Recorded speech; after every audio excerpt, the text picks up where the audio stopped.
Good morning, Lubbock and West Texas. Thanks for joining us this morning, 8:06 a.m. You're listening to the Wake Up Call. Benji Snead here along with our producer, Brendan Riker, and our very special guest, Chancellor Brendan Creighton, in the studio live here this morning. Thanks for being here. Good morning. Thanks, Benji. Thanks for having me on. Well, we appreciate you doing the show. Lots to talk about this morning, not the least of which is you did you say not the 19th? You became the 6th chancellor of Texas Tech University. How's it been so far? Yeah, since November 19th, when Ted Mitchell had announced his retirement the previous summer, and we had a soft start in October, and at the Board of Regents meeting in November, took the reins. I wasn't sure if Ted was going to let go of the baton or not, but sure. We've really been strong partners over the years and working on different projects for Texas Tech in my previous life in the legislature, and it's been great ever since. Exciting time to be a part of the Texas Tech university system, especially in a leadership role. And before taking the job, we should say you were easily one of the most influential members of the Texas Senate. What convinced you this was the right time to make the move, and that Tech was the right place for you? Yeah, it's probably the leadoff question in my interview, which was a really cool process in and of itself with the Board of Regents. But for me, I had 19 years in the Capitol. That's probably too long. That the founder set that position up to be short burst service at $600 a month. Public service is very difficult, and I enjoyed my time, 8 years in the House and 12 years in the Senate, and served as majority leader in the House of Representatives and then President Pro Tem in the Senate at the top of my career at that time. But, I spent most of my time in the legislature working on education issues. Right. I also spent an incredible amount of time on water and on the grid, but education is my heart. Right. And in chairing the Higher Education Committee for many years, I had worked with all 37 four-year universities and 50 community colleges, all their challenges, all of their goals and strategies, deep dive into all of their budgets with their regents, leadership. But there's something special at Texas Tech, and it's incredible to not only to see it thrive, but it's important to me to protect it. I don't think any other major university in the state has what Texas Tech has from its culture and its grit and work ethic, what it offers not only in resources, but in the type of students we're producing as leaders, not just for the state, but for the nation. And it was the only opportunity, even though I was approached by others, it was the only opportunity that I would have left doing what I was doing to pursue. Well, Tech's lucky to have you. As a senator and chair of the Higher Education Committee, and I think you had a hand in authoring some of the NIL legislation as well. What's it like now, having been part of that process? Now you're complying with the rules you kind of helped create. What's that like now, being on the other side of it? The early days of NIL, after the Supreme Court had ruled, you're correct. I authored the NIL legislation for Texas in 21, 23, and in 25. Wow, yeah. And it's still the Wild West in college sports. Many of us looking at those changes early on, I believe that's the first bill that I ever brought forward as an author, where I introduced it in committee as neutral on my own bill, because we were really careful and concerned about how it would affect college sports and the locker room. Full ride scholarships in the 1950s were controversial and said they would destroy the college sports forever. Wow. So there's been a lot of controversies in how student athletes are supported. But at the end of the day, the plane had already taken off. Texas was one of the last remaining states in the SEC and the Big 12 to adopt policies, and we had to put a framework together.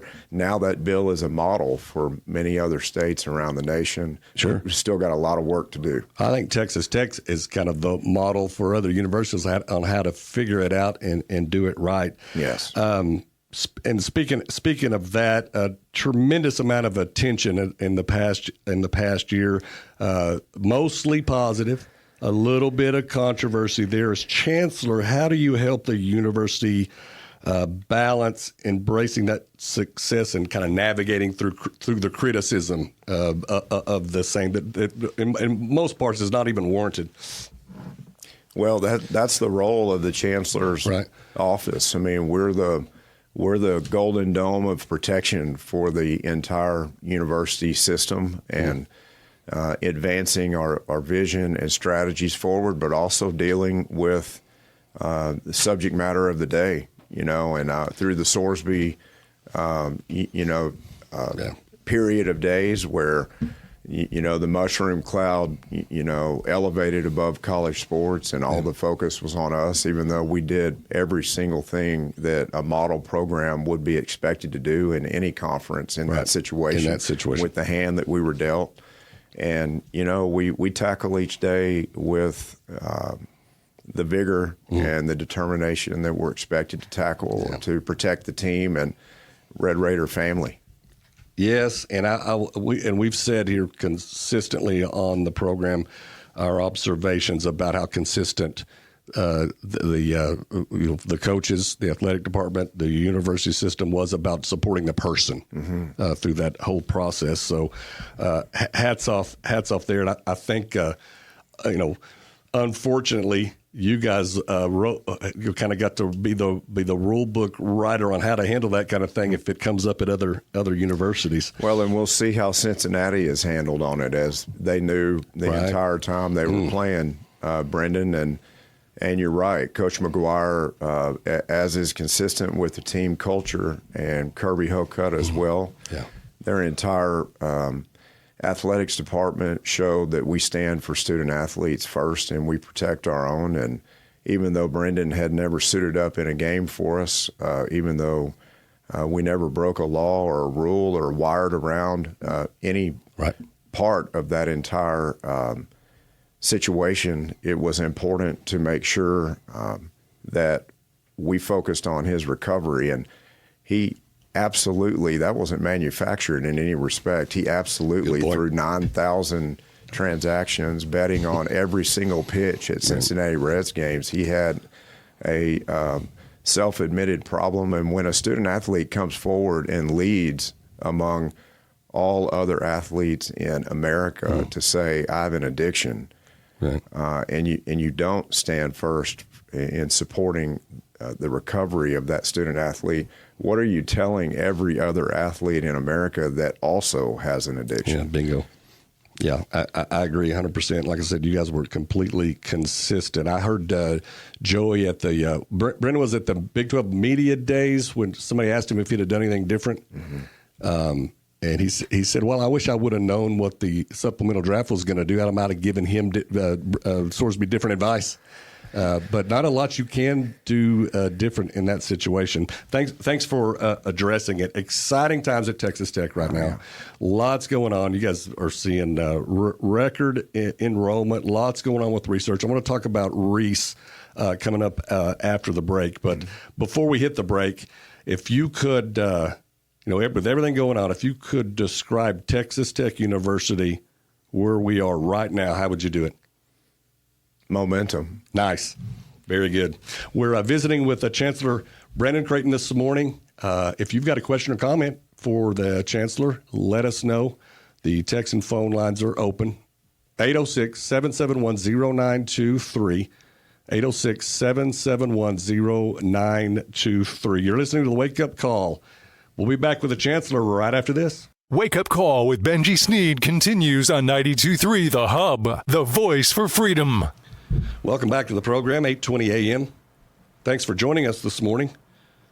You're listening to Wake Up Call. I'm Benji Snead, along with producer Brendan Riker. Special guest, Chancellor Brendan Creighton, live in the studio this morning. If you're just joining us, good morning again, Chancellor. It's great to be here with you. Great to be here with you as well. Thanks for being here. I want to talk a little bit about, got a lot to try to get to. I just want to jump right in.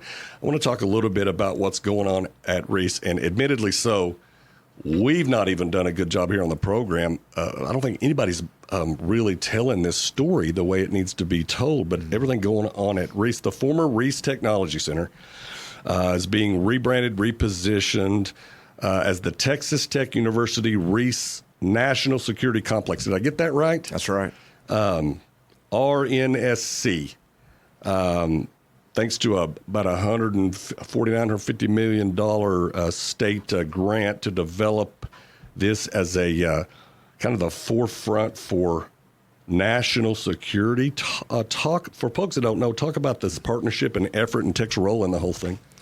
Sure. So everyone knows locally that Reese has been there, decades, right? And it's a very storied past on the defense footprint there for Reese, but it's a big change with that base being decommissioned and coming under the fold of Texas Tech University as Reese National Security Complex. So the relationships with the Army and the Air Force on that 2,000-acre base remain and continue to grow stronger and stronger.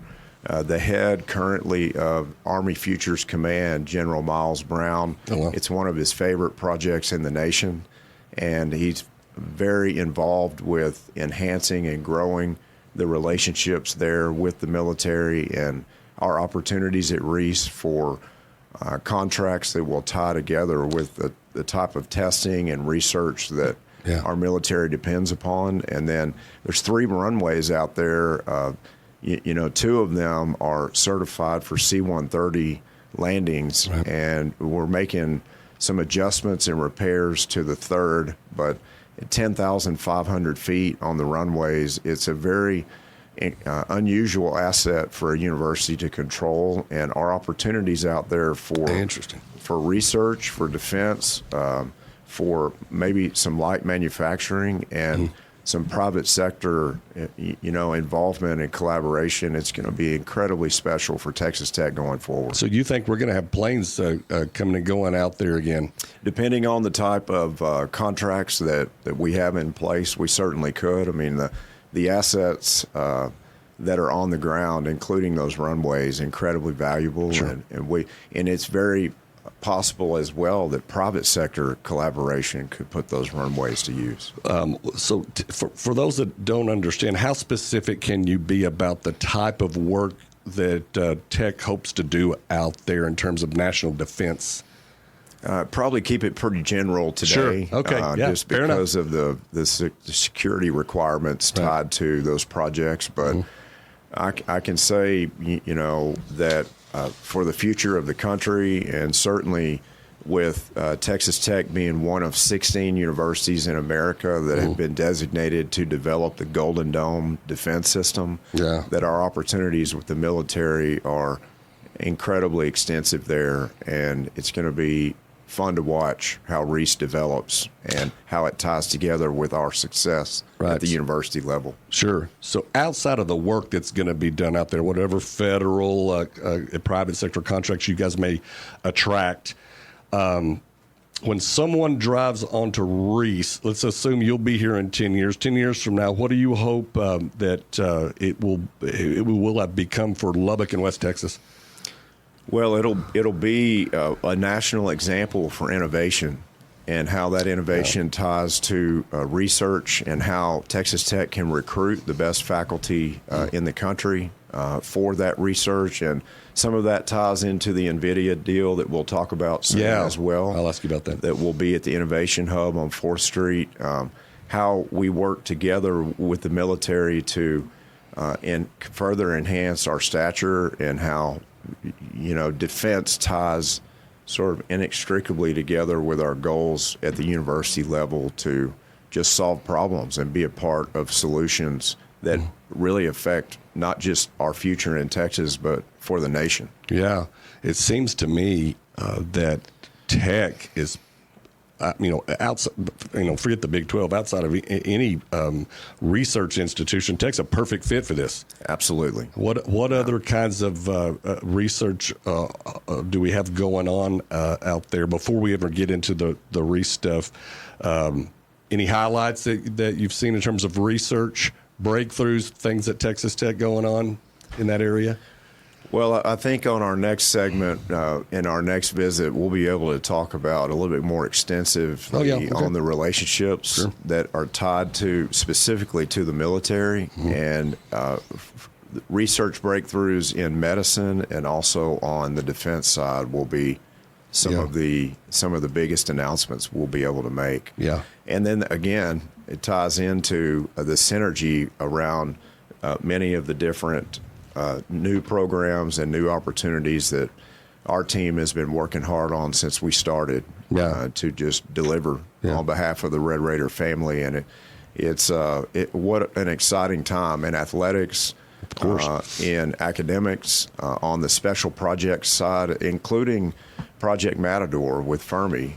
We've got to talk about that as well, because there's been rocky road and turbulence there, but I personally, I believe a better horizon is coming. That's going to be a national impact also. Well, let's talk about it. But back into that a little bit for folks that aren't aware of what's going on, and then tell us kind of what your outlook is there.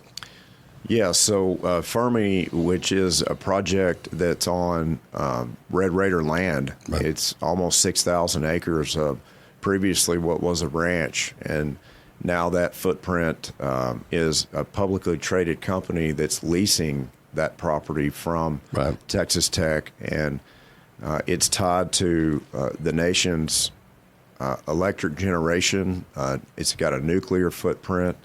It has hyperscaler involvement with the future of AI and innovation and data. And there's a lot of controversies around data, and does it use too much water, and is it too taxing on the grid and our natural resources, a not in my backyard category, all these different things. But at the end of the day, if with the regulatory framework that's coming forward through the legislature, and closed loop water systems that use a finite amount of water, and really quite a tremendous amount of brackish water to cool that inner loop of clean water. There's technology that's designed to protect our natural resources. We just have to require it.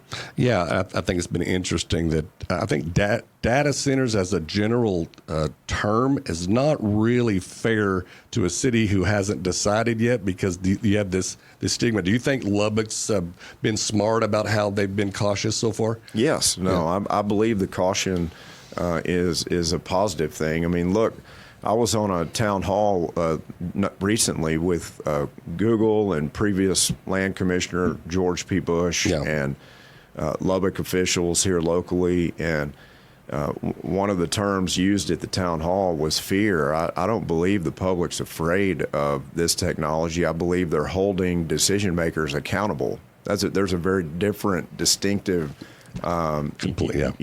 comparison there, where Texans are tried and true and battle tested, and they don't put up with much in the category of a lack of planning or being good stewards and conserving our natural resources. That's our history and our heritage behind our ranchers and producers. Of course. But the technology's there to succeed in every category. It's just about getting the information out. Yeah. And proceeding with caution. There's different buckets of types of data centers, and we've got to, I think, treat them individually as they come. Visiting with Chancellor Brendan Creighton this morning here on the program. We're going to talk more about your relationship with Joey, maybe some of the regents out there. Coming up after the break. Stay with us. Wake Up Call with Benji Snead continues on 92.3 The Hub, the voice for freedom. Welcome back to the program.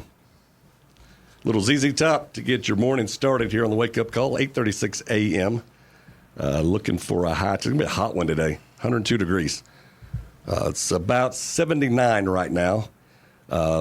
Questions, comments, text, and phone lines are open this morning. 806-771-0923. Visiting with Texas Tech Chancellor Brendan Creighton. Thanks for being here again. Let's just jump into it. You mentioned NVIDIA earlier. Did I say that right? NVIDIA? Mm-hmm. Texas Tech's working to bring this advanced AI computing system to campus and make it available to both university researchers and private companies. Is that correct? That's right. That otherwise wouldn't have access. Why is that a big opportunity for Tech and the whole region, in fact?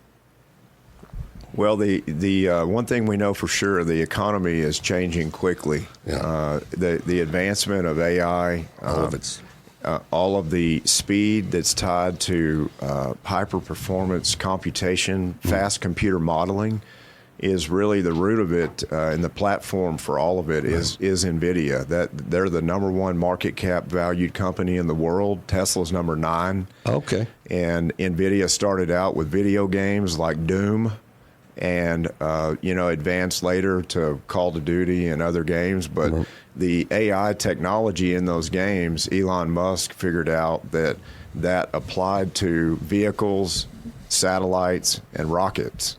And so they partnered early on with that technology for the fast modeling tied together with what NVIDIA was producing. And they certainly were their own companies and went their own different ways in other categories. But where Microsoft was to the desktop decades ago, and where Apple is to the cell phone today, as the basis of all platforms tied to our mobile phones, NVIDIA will be to that similar platform for AI going forward. And so all of the advancements in healthcare, all of the research solutions tied to leukemia and CLL leukemia, that's exactly what my father had when we lost him in 2008. If the modeling could have been accomplished 5 years faster, which by 2013, just years after we lost my dad, if he would have been diagnosed with CLL at that time, he would have been cured. Wow. So the speed in the modeling is everything. So when people talk about data, really what they're talking about is research and modeling that's faster than the way we could have done it before. And the way that ties to healthcare solutions is unbelievable for those that we care for the most, and the advancements that Texas Tech Health Sciences Center should be at the forefront of, not following anyone. Right. That's a perspective I haven't heard, and I appreciate it. It seems like Tech is perfect for all of this. And it seems there's kind of a theme here. It's all kind of tied together. How does this NVIDIA initiative, and we talked about the Reese National Security Complex, how does that fit together? It seems like they're all kind of just tied together with AI.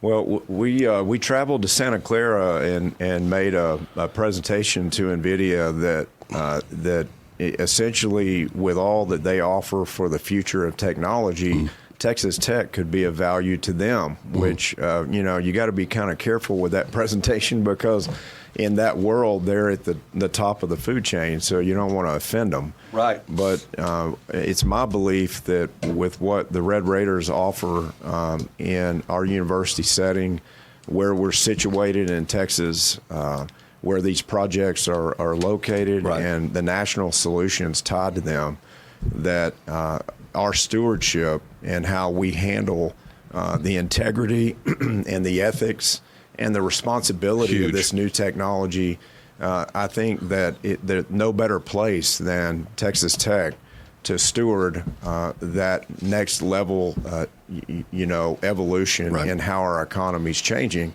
And NVIDIA agreed. We have a regulatory framework in Texas that supports business. We lead California in renewables when they're reliable and dispatchable. Right. We've got almost unlimited natural gas, and we've got Texas Tech integrity. And all of that combination for what NVIDIA would like to see in state by state by state solutions in these categories, the Red Raiders are going to solve problems for America. I love it. I love it. Well, let me switch gears real quick. I want to get to a couple of things. Tell me about your relationship with Joey McGuire. He's just seems like he's just exciting to be around. What a fantastic coach. Yeah. I mean, I know we all appreciate what we have in Coach McGuire, but it shows there's so much talk and discussion about NIL. Right. But LSU showed last year with a number 6 NIL account that you can absolutely crater with those types of resources if you don't have the coach, the culture, the locker room, the integrity, and the program in place. You can't buy your way out of that. And what Coach McGuire shows is that integrity and that culture. Families and student athletes all over America are seeking that, and they certainly covet it once they're here. Right. We saw that with Jacob Rodriguez's story and the national profile that he and his wife had as just a signature example of what America would like to see in a student athlete. That was launched from Coach McGuire's culture and work ethic and makes sense. the integrity of the program and who he's looking for, and not just talent, but the heart and the mind and buying into that, and the type of person that's coming in to be a part of this team is just fantastic, and it's showing and it's going to produce results as we've seen at the top levels across all programs. I mean, the hypocrisy of Georgia saying that they may not play us because we were looking out for a student athlete that had an addiction. Yeah. Georgia has 23 wins in the last 3 years. They have 25 felony convictions. So the moral high ground that they were displaying and saying that they were not going to get on the field with us ever again in the future, I thought what a blessing it would be to avoid them and the lack of integrity that program has, and conveying that towards us and standing for our own. Yeah, wow. Good for you. Wow, that's I appreciate you saying it. Brennan, you agree? You won't meet a bigger Tech fan than our producer, Brendan Riker. I want to ask you. I do agree, Benji, and I also think that what Texas Tech has done compared to not only Georgia but Michigan, after Michigan said we're not playing Texas Tech in volleyball, after Michigan is now going to have their AD step away at the end of the year because of scandal after scandal after scandal, it speaks to me just how Texas Tech is really, I don't know. Stands apart. Separates themselves from how other schools handle those situations. Yeah. Visiting with the Chancellor, Texas Tech University System Chancellor Brendan Creighton this morning. If you've got a question or comment, I haven't checked the text line this morning, Brendan. Maybe check. Okay, check on it. If you've got a question or comment, we'll put you on the air too. Just be nice. 806-771-0923. Seems like there's probably not a question you couldn't handle, though, this morning. You're navigating a lot right now. You called it the Wild West earlier. What's your vision as we kind of everybody just kind of walks through this thing together? We're all kind of learning together with the AI stuff. What's your vision for Tech, and what does it look like in 10 years? Well, I think innovation is, you mentioned that earlier, at the core of how we balance the intersection between being innovative and stepping forward with incredible goals for the future, that where our university can lead in all of these national solutions and attract the brightest students, faculty from all over the country that we would like to see come in. There's a lot of talk about AAU and conference, invitations and things like that. But no matter what happens in those categories, striving for excellence in every category is not only deeply rooted in our culture. It's something that right now, with all of the challenges we face going forward, that our Red Raider family should be at the tip of the spear in bringing those solutions, and we will. Very good. Got a lot we've got to get through in the next segment with the Chancellor this morning. I want to talk Galaxy Stadium. I want to talk softball, and a little bit of personal stuff, too. I want to hear about your family as well. Sure. Texas Tech Chancellor Brendan Creighton this morning on the program. We'll be back right after this. Stay with us. Wake Up Call with Benji Snead continues on 92.3 The Hub, the voice for freedom. Good morning. Lubbock, welcome back to the program. If you're just joining us, welcome to the program this morning as we wrap up another edition of the Wake Up Call here. Enjoyed our visit this hour. Goes by fast, doesn't it, Chancellor? Goes by very fast. It goes by fast. I want to get to a few things here, visiting with Chancellor Brendan Creighton in the studio. Let's talk Galaxy Stadium. How did that come about? And it's a good thing for Tech, yeah? Yeah, very good thing. Yeah, I mean, certainly we want to align ourselves with the right partners going forward. The AT&T deal on the stadium was expiring. I believe it wrapped up in June after 10 years. And, we were looking at different community partners and those that were investing in West Texas. And Mike Novogratz, the CEO of Galaxy, one of the largest digital currency and digital asset companies in America, he had invested over $1 billion in the Helio project in Dickens, Texas, where, again, they will have incredible AI infrastructure for innovation there. And they're scheduled to invest another $7 billion in additional dollars in West Texas. So he's bringing his investment, significant investment, to West Texas, creating incredible jobs. And that partnership will tie into research, will tie into other facets of investment in the university and in athletics, and it will tie into the computer sciences, which attracts our best and brightest students across the country. You beat me to that. I was going to ask how that ties in. So I think it's going to be a good thing. We had an idea. I'm sure someone else has already thought about it, but I can see the T-shirts now for the defense. Guardians of the Galaxy. I know it. I've seen some of that on social media already. Yeah. Well, it's not original to us, Brendan. Yeah. Anyway, well, you might have started it. Who knows? Yeah. Who knows? So it's really cool to see where that's going. I think the kids will love it. One point I want to make is that Kirby Hillcutt and Coach McGuire and the Regents, our entire leadership team, we'll find a way to continue to honor the Jones family as well. And so we just haven't been able to accomplish that yet. It's all so new. But there will be some cool announcements tied to history and heritage to make sure we protect that. But at the same time, we've got this new partnership going forward that's going to be fantastic for Texas Tech athletics. Well, I liken it to how Texas Tech kind of figured out the NIL stuff, kind of cracked the code.